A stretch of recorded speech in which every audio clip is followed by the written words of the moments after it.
Bonjour à toutes et à tous. Bienvenue pour cette nouvelle édition d'un webinaire de l'excellence commerciale. Je suis Simon Rodendrich, l'un des cofondateurs d'Incentive, depuis le début du confinement, toutes les semaines, entre une à deux fois par semaine, on se retrouve pour un webinaire pour partager avec vous des expertises, des retours d'expérience, des expériences de nos clients. Et alors, je voulais commencer cette édition par vous dire un très grand merci, puisque vous êtes aujourd'hui plus de 570 à vous être inscrits pour suivre ce webinaire. Donc, merci de votre fidélité. Vous êtes nombreux à revenir semaine après semaine pour suivre nos webinaires. Donc, ça nous fait énormément plaisir et je vous en remercie. Alors aujourd'hui, on va parler d'un sujet qui nous tient à cœur, hein, puisque ça fait 2 mois que la France est confinée. Pendant 2 mois, beaucoup d'entre vous ont eu une activité professionnelle très réduite. Certains ont été au chômage partiel. Et cette semaine, c'est le déconfinement. Et ce déconfinement, il pose énormément de questions. Notamment pour les personnes qui ont des rôles de manager. Comment gérer le déconfinement? Comment est-ce que je manage mon équipe dans un monde qui fonctionne plus exactement pareil qu'il y a 2 mois et qui s'est profondément transformé en 2 mois avec des nouvelles règles, avec un traumatisme qui existe de ce qui s'est passé. Voilà, comment est-ce qu'on manage dans ces conditions-là? Alors, on a décidé aujourd'hui, pour ce webinaire, de vous partager un certain nombre de conseils qui viennent des retours d'expérience de nos clients. On a posé la question à plusieurs dirigeants, plusieurs managers chez nos clients pour savoir qu'est-ce qu'ils allaient mettre en place concrètement.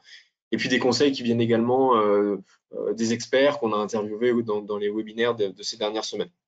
Donc, on a regroupé aujourd'hui quelques conseils pour vous aider à faire face à cette situation inédite et à manager votre équipe dans les meilleures conditions possibles, malgré un contexte difficile. Alors, quelques mots sur ce qui se passe chez nos clients aujourd'hui. Globalement, ce qu'on observe, c'est que la crise, puisqu'on traverse une crise et on n'en est pas sorti du tout, on est dans la crise malgré le déconfinement. La crise, ça accélère profondément la transformation qui avait déjà démarré il y a de ça pas mal d'années, la transformation digitale. Et il y a 4 sujets importants qu'on observe chez nos clients dans cette crise en ce moment. Alors, le premier sujet important, c'est la gestion de l'urgence.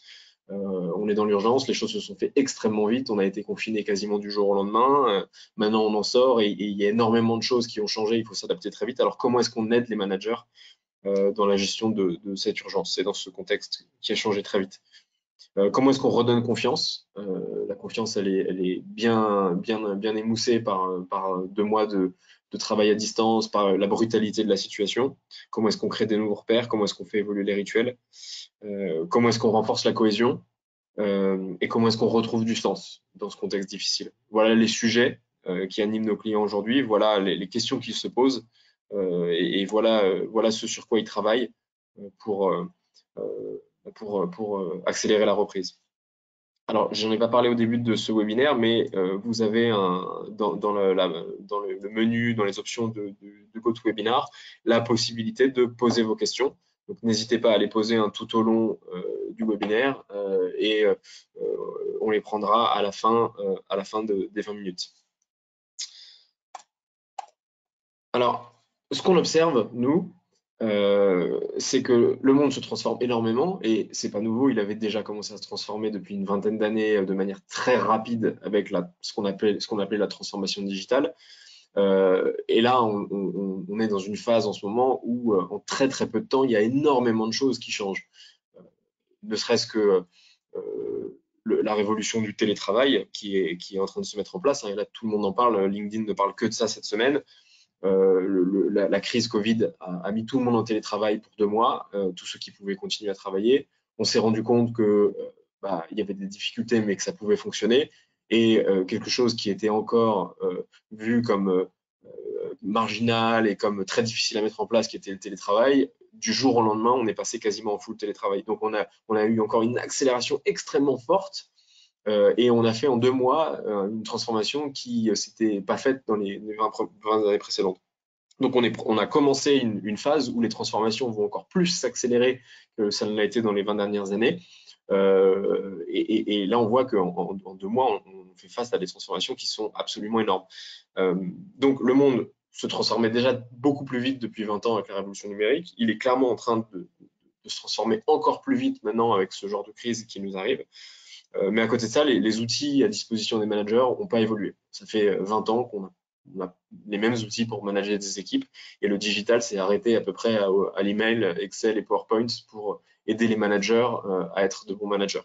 Donc on est aujourd'hui dans un monde où il y a beaucoup d'incertitudes, beaucoup de peur, et donc le rôle du manager, en particulier du manager de proximité, mais le rôle de dirigeant devient encore plus fondamental qu'avant. Je pense que ça signe définitivement l'arrêt du manager contrôlant pour rentrer à plein dans l'ère du manager coach.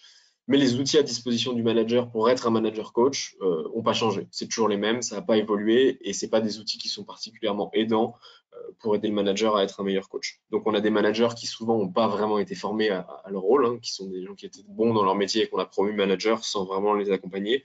Et on a des outils qui n'ont pas évolué. Donc on ne peut pas continuer comme ça, on ne peut pas continuer avec des outils qui n'aident pas les managers à être de bons managers.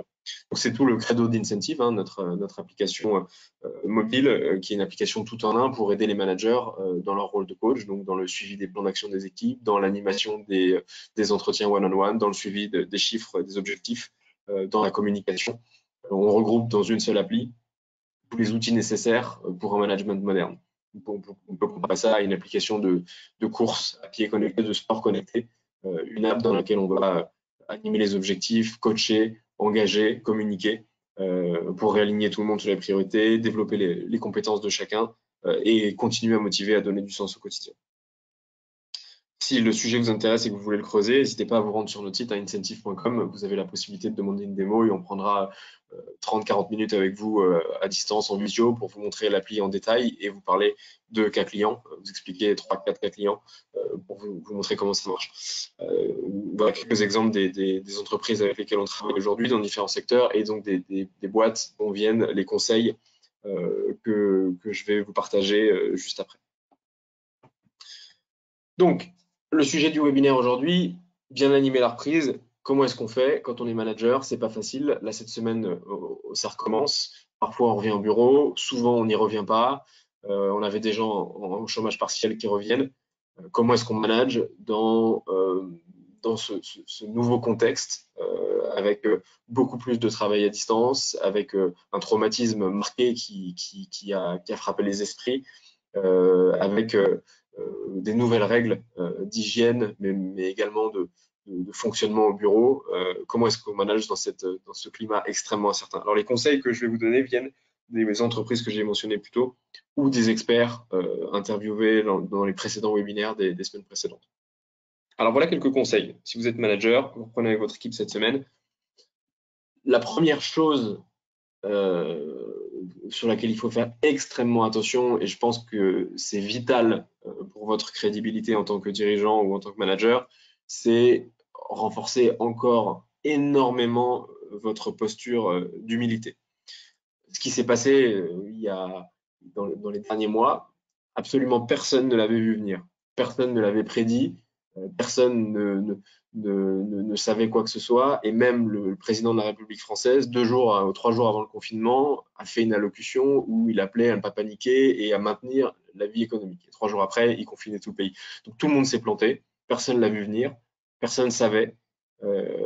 Et tout le monde sait, parmi vos collaborateurs, que personne ne savait. Donc il n'est pas question d'essayer de trouver des explications ou de jeter le blâme. Simplement, il faut être humble. On s'est tous fait dépasser par la situation. Et déjà, l'humilité est une qualité forte de manager, et vous le savez tous, pour être un bon manager, il faut être humble auprès de ses équipes. Mais je pense que dans cette période, il faut encore plus renforcer votre posture d'humilité et savoir dire quelque chose qui est très important et que malheureusement on a tendance à oublier quand on est manager, savoir dire je ne sais pas. Vous n'avez pas les réponses sur tous les sujets. Il y a beaucoup de choses nouvelles qui sont en train de se passer en ce moment, beaucoup de nouvelles méthodes, beaucoup de nouvelles façons de travailler. Il va y avoir beaucoup de changements dans la vente, dans la relation avec vos clients. Il faut savoir dire à vos équipes je ne sais pas. Donc, ça n'est pas grave, vous n'êtes pas là pour tout savoir. Quelque part, c'est aussi une belle opportunité en ce moment de vous mettre au niveau de vos équipes, de leur dire je ne sais pas et de mettre en place des processus d'intelligence collective pour dire aux gens, bah voilà, je ne sais pas, vous ne savez pas, personne ne sait, et donc on va en tant qu'équipe réinventer des méthodes, des process pour trouver comment est-ce qu'on va fonctionner demain. Donc c'est une super manière de vous rapprocher de vos équipes, d'utiliser l'intelligence collective, de mettre tout le monde acteur et de transformer cette phase un peu effrayante, dramatique et le côté un petit peu déstabilisant de dire je ne sais pas en une occasion d'avoir une dynamique positive et de dire aux gens tout le monde est dans l'incertitude et c'est un moment parfait pour se réinventer. On a de la chance de passer par un moment comme ça de l'histoire et de pouvoir participer à la création d'un monde nouveau demain. Et donc, collectivement, asseyons-nous et réinventons. Donc voilà, soyez ultra humbles. C'était déjà un conseil à tout bon manager avant de faire preuve d'humilité, de savoir dire je ne sais pas et de savoir se mettre à la hauteur de ses équipes et en posture d'écoute. Je pense que dans cette phase-là, si vous ne le faites pas et si vous ne renforcez pas énormément cette posture, vous êtes en grand danger d'être décrédibilisé auprès de vos équipes parce qu'elles savent que vous ne savez pas, parce que personne ne sait. Alors ça, c'est un conseil intéressant qui nous vient du patron de Great Place to Work France. Et je trouve que c'est vraiment un bon conseil valide, c'est de parler de ce qui s'est passé. Ce qui s'est passé dans les 2 derniers mois, là, le confinement extrêmement brutal, où on a appris le lundi que le mardi, on ne pouvait plus sortir de chez nous pendant 2 mois, c'est un traumatisme. C'est un traumatisme, c'est un choc, et psychologiquement, c'est difficile. Tout le monde ne le vit pas de la même manière. Peut-être que vous l'avez bien vécu. Il y a peut-être des gens dans vos équipes qui l'ont extrêmement mal vécu. Ça dépend énormément de la situation dans laquelle on est, de l'endroit où on a été confiné, de la situation de santé de nos proches dans ce climat. Donc, tout le monde l'a vécu d'une manière extrêmement différente. Et je pense que certains l'ont vécu de manière positive, qu'ils ont apprécié le télétravail, ils étaient confinés dans un endroit où ils avaient une vie agréable. D'autres l'ont vécu de manière extrêmement difficile et négative, et c'est un traumatisme profond. Et le conseil que je donne là, c'est d'organiser d'ici une semaine, 15 jours, peut-être à la fin du mois de mai, un atelier de travail, une réunion, un moment d'échange avec votre équipe pour revenir sur ce qui s'est passé. Et pas seulement en faire une séance de lamentation où on dit que c'était horrible et que la vie est dure, mais en faire un moment où on liste les pour, les contre, et tout ce qu'on a appris de bien dans cette période, tout ce qui a été difficile, euh, pour voir ce qu'on peut en tirer. Et il y a beaucoup de choses qu'on a appris dans cette période. Le travail à distance, le full télétravail, ça nous a appris beaucoup de choses sur l'efficacité des réunions, sur la manière d'échanger, de collaborer, sur l'organisation des projets, sur les process. Donc il y a beaucoup de choses positives qu'on a appris pendant cette période. Donc il faut lister tout ce qui est de positif et lister aussi tout ce qui est de difficile et de négatif pour que les gens puissent en parler, puissent exprimer leur traumatisme et puissent ensuite pouvoir repartir dans de bonnes conditions. Donc, je vous conseille de le faire de 2 manières, à la fois en atelier collaboratif d'équipe et à la fois en one-on-one avec chacun de vos collaborateurs. Et alors, tout l'enjeu là, c'est de positiver, donc positiver en montrant tout ce qu'on a appris de bien, sans nier les difficultés. Il ne s'agit pas de diminuer ou de se dire, bon, c'était pas si dur, finalement, on en est sorti. Voilà, c'était dur, c'était extrêmement dur pour certains. Certains ont perdu des proches, donc c'est extrêmement traumatisant. Il faut accepter que ça le soit, il faut juste pas le nier et rester positif en se disant, malgré tout, on a appris des choses. Troisième conseil, il tourne autour de la technologie. Demain, enfin dès aujourd'hui d'ailleurs, et depuis 2 mois, mais demain, le travail va être très différent. On a travaillé 2 mois en télétravail, il y a encore beaucoup d'entre vous qui continuent en télétravail. On parle dans pas mal de boîtes d'une reprise au bureau, même pas forcément totale, seulement à partir de la rentrée de septembre. Il y a des entreprises américaines, notamment Facebook et Google, qui ont déjà annoncé que personne ne retournerait au bureau avant 2021. Donc, il est clair qu'il n'y aura pas de retour en arrière et il est assez peu probable qu'on revienne à 100% tous au bureau dans les années à venir. Clairement, le télétravail va prendre une place beaucoup plus importante et il y a pas mal de collaborateurs qui plébiscitent aussi le télétravail. Il faut s'y faire, il faut l'accepter, c'est une réalité, on va plus travailler à distance. Ça veut dire que la technologie, qui avait déjà pris un rôle extrêmement important dans le monde du travail, va prendre un rôle encore plus important dans les années à venir. On va avoir besoin de technologie pour pouvoir bien travailler à distance. Et ce n'est pas que les outils de visioconférence, c'est tous les outils d'animation de réunion à distance, les outils de coaching, de management à distance, les outils de CRM, tous ces outils-là vont être encore plus utiles avec un travail largement plus à distance. Et on sait très bien aujourd'hui qu'il y a une grande inégalité vis-à-vis de la technologie et vis-à-vis des outils. Vous le savez probablement, peut-être que vous-même, vous ne vous trouvez pas forcément à l'aise avec les outils. Peut-être que vous savez que dans vos équipes, vous avez des gens qui sont particulièrement mal à l'aise avec la technologie, avec les outils. Et ça va devenir vraiment encore plus stigmatisant et handicapant dans le monde de demain. Et donc là, on ne peut plus le nier, on ne peut plus l'oublier. Donc en tant que manager, il est important que vous vous formiez vous-même. Soit vous êtes déjà très bon avec les outils, c'est parfait, soit vous ne l'êtes pas, et il faut que vous trouviez des méthodes pour le devenir. Ça peut être identifier d'autres managers dans votre organisation qui le sont plus que vous, et, et leur demander de vous accompagner, de vous former. Ça peut être identifier dans votre équipe des gens qui sont peut-être beaucoup plus à l'aise avec la techno et les mettre dans un rôle de leader sur ces sujets de technologie pour vous aider vous, mais pour aider le reste de l'équipe. Mais on ne peut plus ignorer aujourd'hui que la techno va devenir ultra prépondérante et ceux qui ne sont pas à l'aise avec la techno demain vont avoir beaucoup de mal à s'intégrer dans les modes de travail du futur. Donc c'est important que vous, en tant que manager, vous soyez à l'aise et trouver toutes les manières d'y arriver.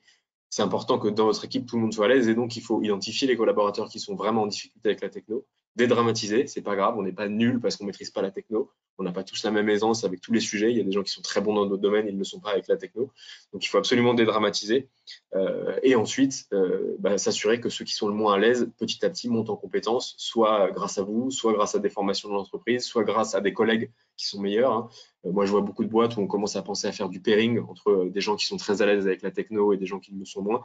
Mais on ne peut pas garder des gens à la traîne au niveau de la techno, c'est plus possible. Ils ne pourront plus bosser correctement et ils vont être complètement mis à l'écart de l'entreprise et de l'équipe. Et puis, en tant que manager, vous avez un rôle aussi d'identifier des nouvelles technologies.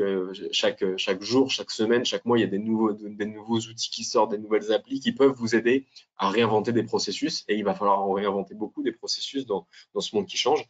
Donc, vous avez un rôle aussi de veille, d'identification des nouvelles technos qui peuvent vous aider et votre équipe à être plus efficace demain. Donc, soit à les mettre en place en test, en pilote dans vos équipes, soit à les pousser dans toute votre organisation. Mais il faut devenir un féru de technologie parce que la technologie, elle va nous aider. Elle fera pas tout, bien sûr, et on sait que la technologie ne résout rien toute seule, mais elle peut nous aider grandement à réinventer des processus et des méthodes demain. Quatrième conseil, c'est de devenir un amoureux des démarches de test and learn. Il va falloir réinventer énormément de choses demain. Il va falloir qu'on réinvente des processus métiers, puisqu'on ne pourra plus les faire de la même manière en étant plus tous au bureau. Certains processus métiers qui sont essentiels, hein, vous êtes des dirigeants, des managers commerciaux. Si demain, vous ne pouvez plus aller voir vos clients, ça va être compliqué de vendre exactement comme avant. Il va falloir changer assez profondément vos méthodes de vente. On le sait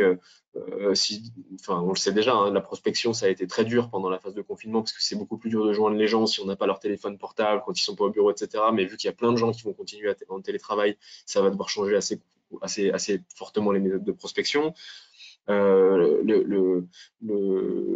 méthodes de lancement de projet, tout va changer assez profondément. Donc, il va falloir réinventer beaucoup de choses. Donc, il faut virer toutes les certitudes. Il faut oublier tout ce qu'on sait. Et il va falloir réinventer. Et réinventer, ça peut être assez effrayant quand on est dans un mode ou quand on était dans un mode où on était plutôt dans un mode d'exécution, de gouvernance assez descendante, puisqu'on était dans un marché, dans des process, dans des méthodes assez connues.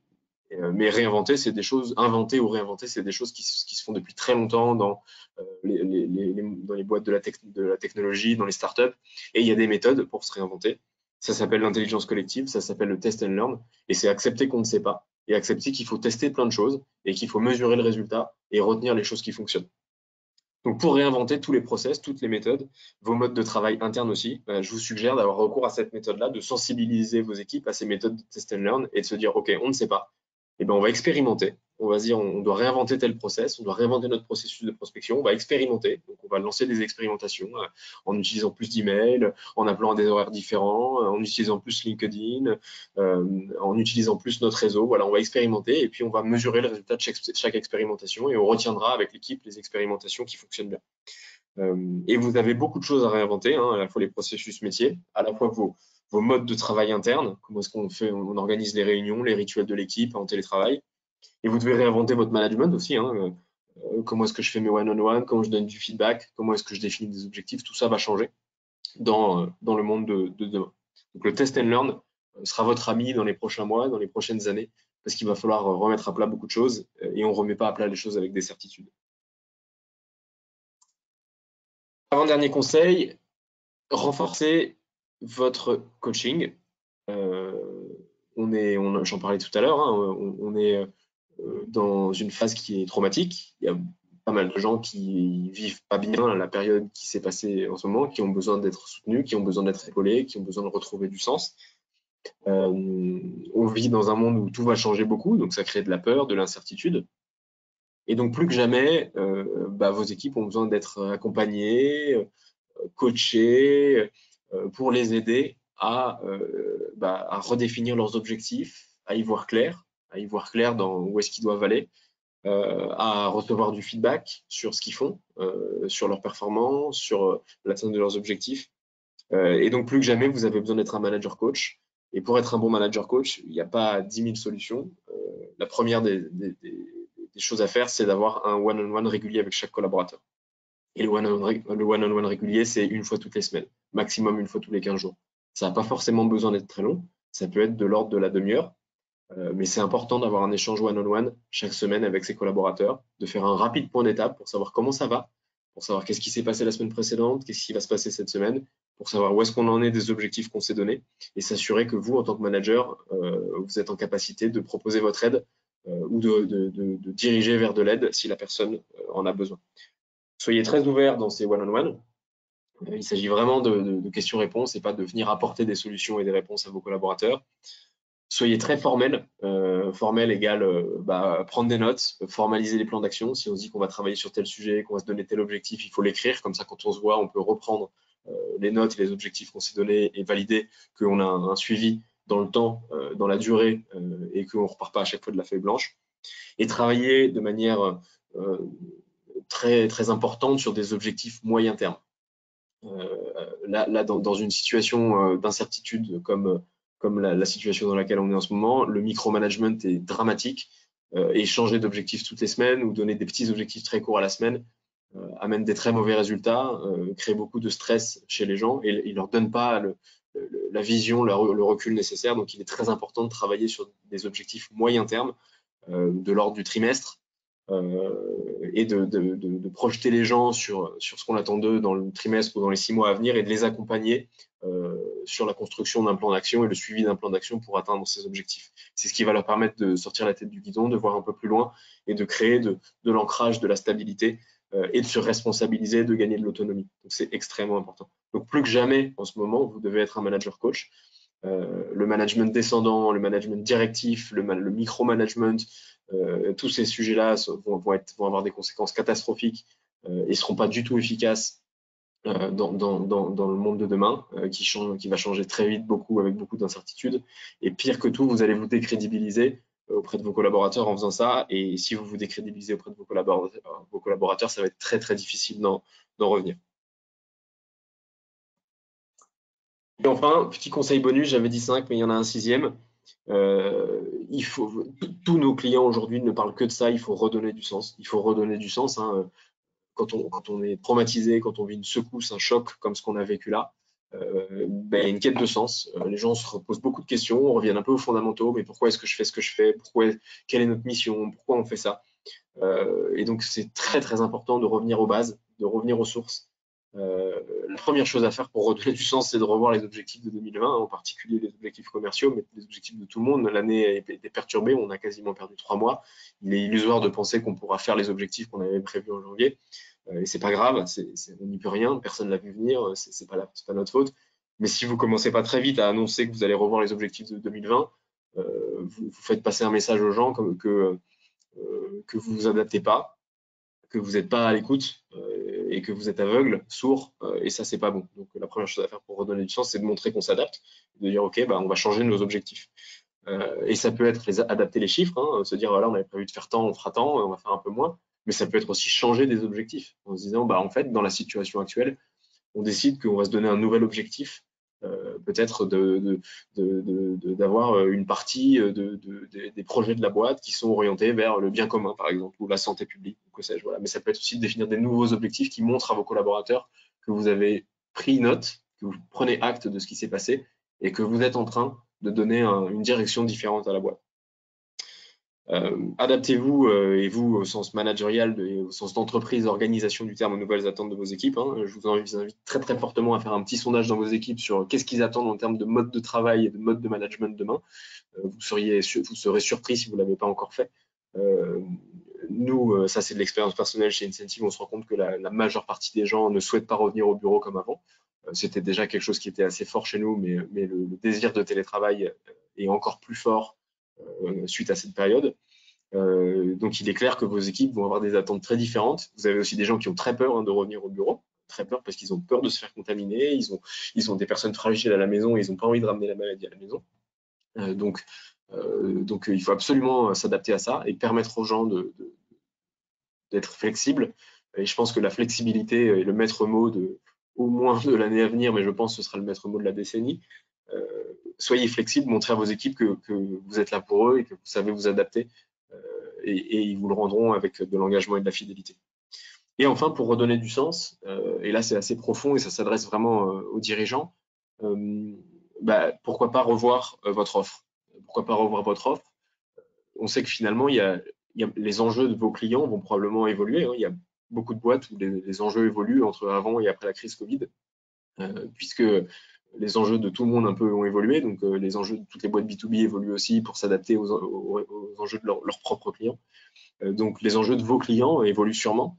Et si leurs enjeux évoluent à cause de la crise, il est fort probable que votre offre puisse pas forcément rester exactement la même qu'avant et qu'il faille l'adapter. Ou peut-être qu'il faille concevoir des nouvelles versions de votre offre, selon le secteur dans lequel vous êtes, qui répondent mieux aux enjeux de vos clients demain.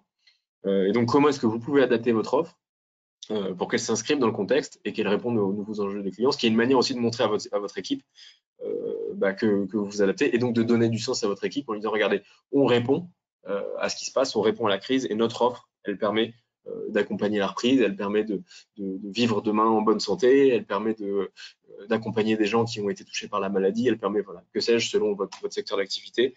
Mais il est fort probable que vous puissiez adapter votre offre pour qu'elle soit mieux adaptée dans le contexte.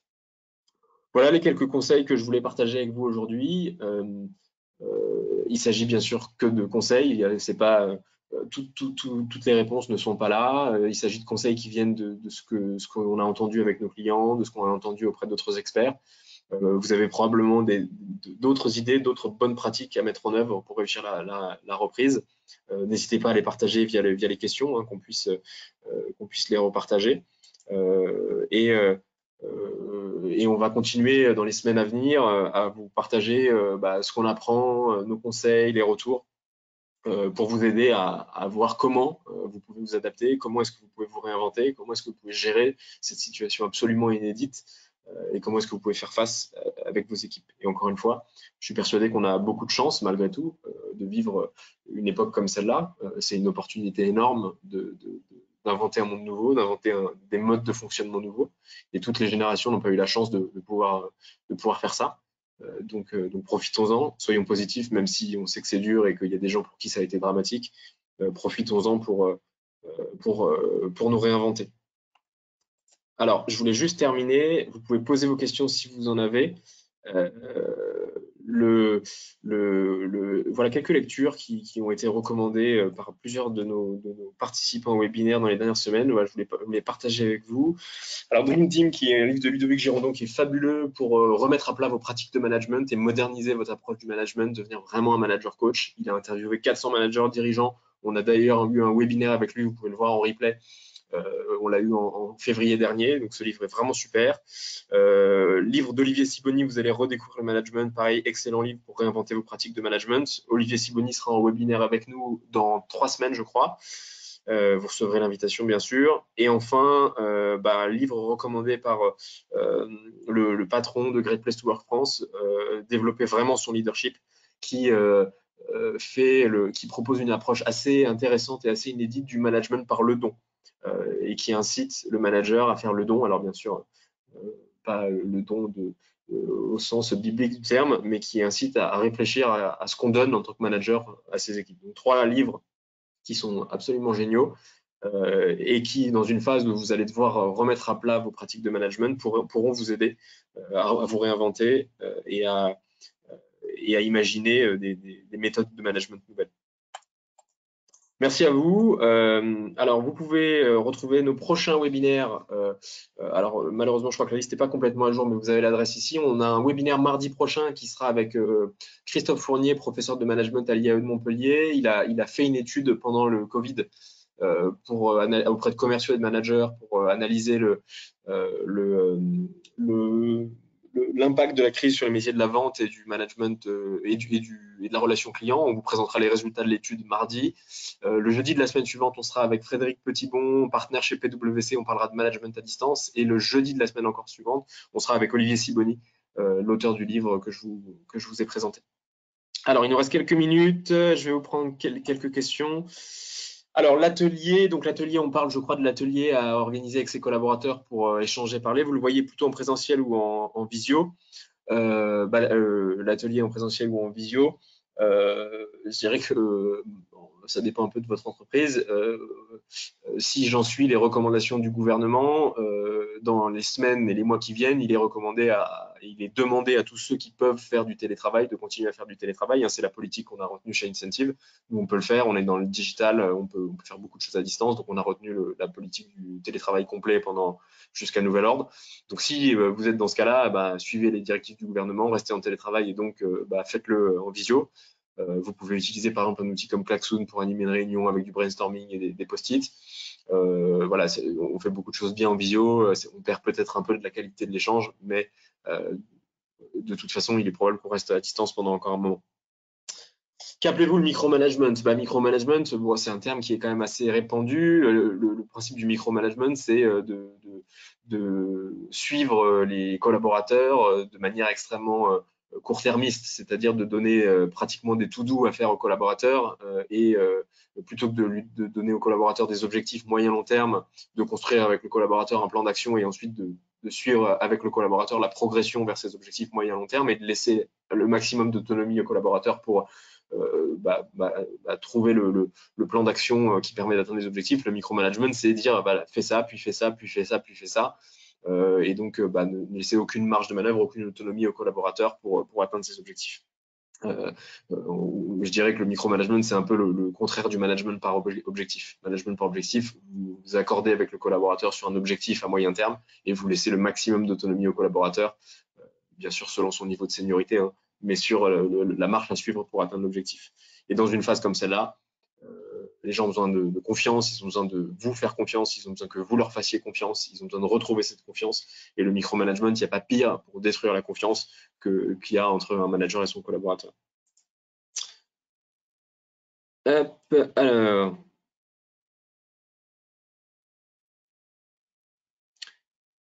Comment faire pour accepter à certains clients la hausse des prix de certains articles? Malheureusement, s'il y a une hausse des prix dans votre secteur, j'imagine qu'elle est liée à une réalité, hein, qu'elle est liée à des difficultés d'approvisionnement, à des difficultés de livraison, à de la raréfaction de certaines ressources, j'en sais rien.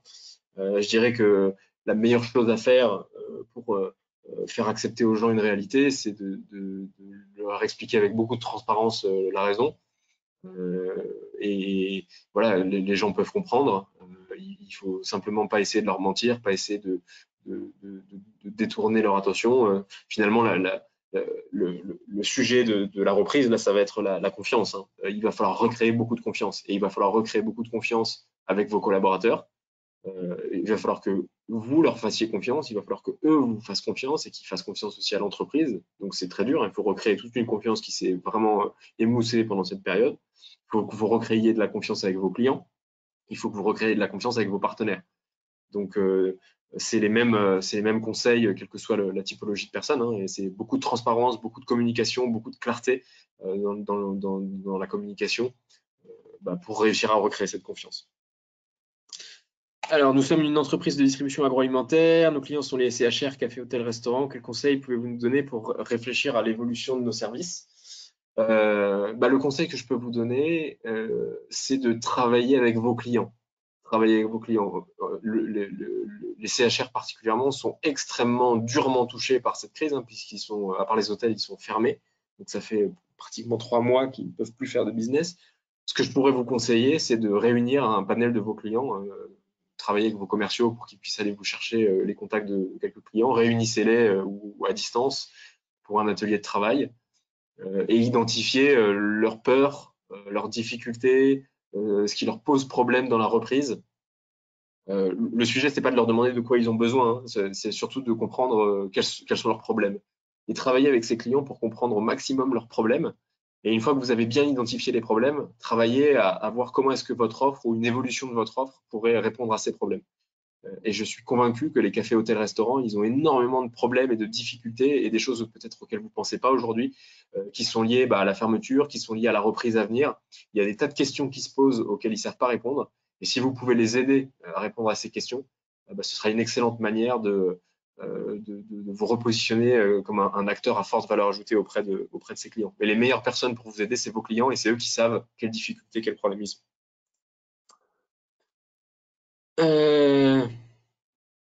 Pour les collaborateurs qui vont peut-être être en chômage partiel jusqu'en septembre, quelles sont les bonnes pratiques pour les fidéliser et les embarquer? Très bonne question. Alors déjà, je dirais la première chose à faire, c'est si possible, être le plus transparent possible et le plus réaliste possible sur ce qui va se passer. Si vous savez qu'ils vont être en chômage partiel jusqu'en septembre et que c'est sûr à 90%, dites-leur c'est sûr à 90%, qu'ils le sachent, qu'il n'y ait pas de non-dit et attendez pas la dernière minute pour dire bah oui, en fait, on prolonge le chômage partiel, etc. Dites-le déjà, parce que moi, j'ai pas mal d'amis, de personnes qui travaillent dans des boîtes, mais ils ne savent pas en fait exactement à quelle sauce ils vont être mangés. On leur dit pas trop et il n'y a pas une communication très claire. Même si c'est pas sûr aujourd'hui, dites voilà, on n'en est pas sûr, mais les hypothèses qu'on a, c'est de vous maintenir en chômage partiel jusqu'à septembre. On a une deuxième hypothèse, mais elle est sûre à 30%, c'est de vous faire reprendre qu'en juillet. Dites les choses. Dites les choses même si c'est pas sûr. Dites exactement ce que vous savez aujourd'hui, même si vous savez pas tout. Ça permet déjà de leur donner un peu de visibilité et de leur montrer que vous vous intéressez à eux et vous savez que c'est dur et qu'il faut leur donner de l'info. Et après, pour les engager, les fidéliser, vous avez plusieurs options. Hein. Déjà, il faut absolument maintenir le contact. Moi, je vous suggère en tant que manager d'avoir peut-être un call rapide chaque semaine avec chaque collaborateur pour demander comment ça va, prendre des nouvelles, voir avec eux comment est-ce qu'ils anticipent la reprise. Peut-être organiser toutes les semaines ou tous les 15 jours un apéro ou un café en Zoom ou en Skype avec votre équipe pour leur permettre de se voir, d'échanger. Et puis travailler, une fois que la date de la reprise est prête, travailler avec ses collaborateurs sur leurs objectifs de reprise, qui se projettent, qui anticipent et qui se disent voilà, qu'est-ce que je veux faire, quels sont mes objectifs de reprise. L'enjeu, il est de maintenir la communication avec beaucoup de transparence et beaucoup de bienveillance et de projeter le collaborateur sur ce qui va se passer ensuite et comment est-ce qu'il pourra reprendre. Alors, il y a encore beaucoup de questions. Je vais en prendre, on a dépassé le timing, donc je vais en prendre encore une ou deux. Hop.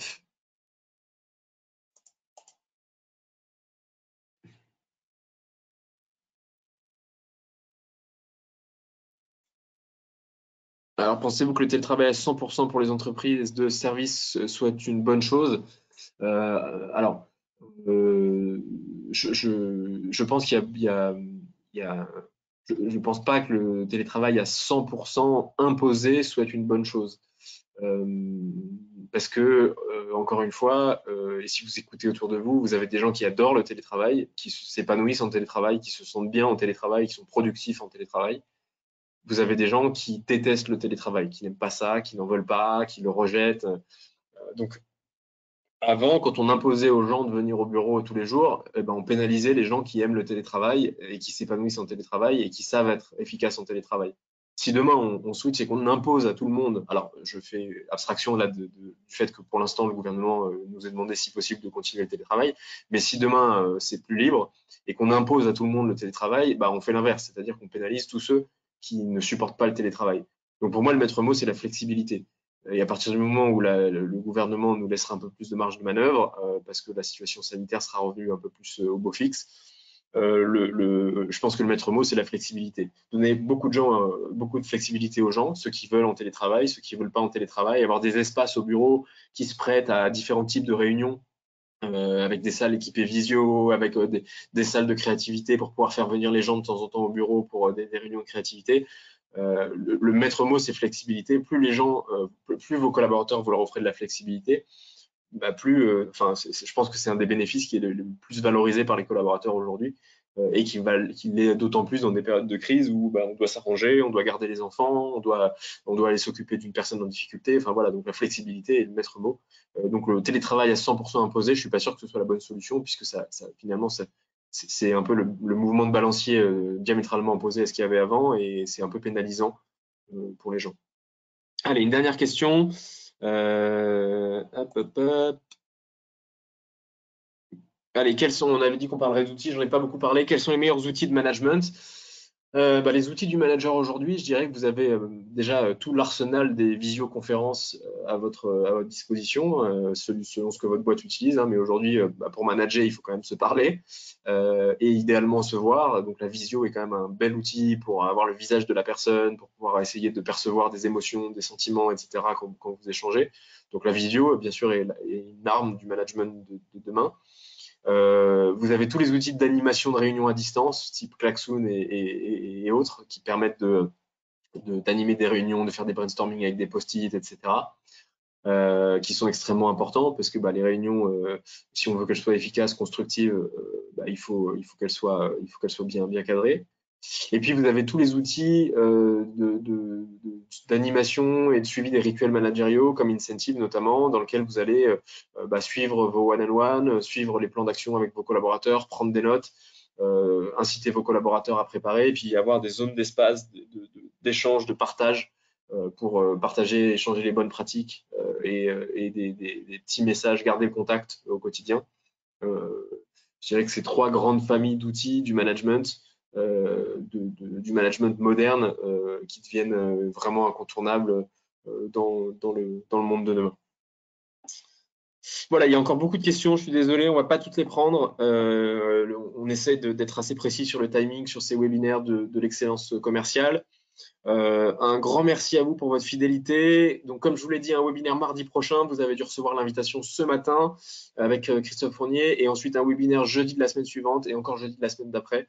On va maintenir le rythme de 1 à 2 webinaires par semaine puisqu'on sait que la période est compliquée et qu'il y a beaucoup d'incertitudes et donc tout ce qu'on peut faire pour partager l'expertise et vous trouver des experts qui peuvent vous inspirer, vous aider à réfléchir et à réinventer, on le fera. Donc, gardez les yeux sur votre boîte mail. Vous devriez recevoir à peu près toutes les semaines une invitation pour le prochain webinaire. Merci à vous. Très belle journée et bon courage pour gérer cette reprise. N'hésitez pas à partager aussi avec nous vos tips, vos astuces qu'on pourra repartager ensuite lors de ces webinaires. Très belle journée et à bientôt.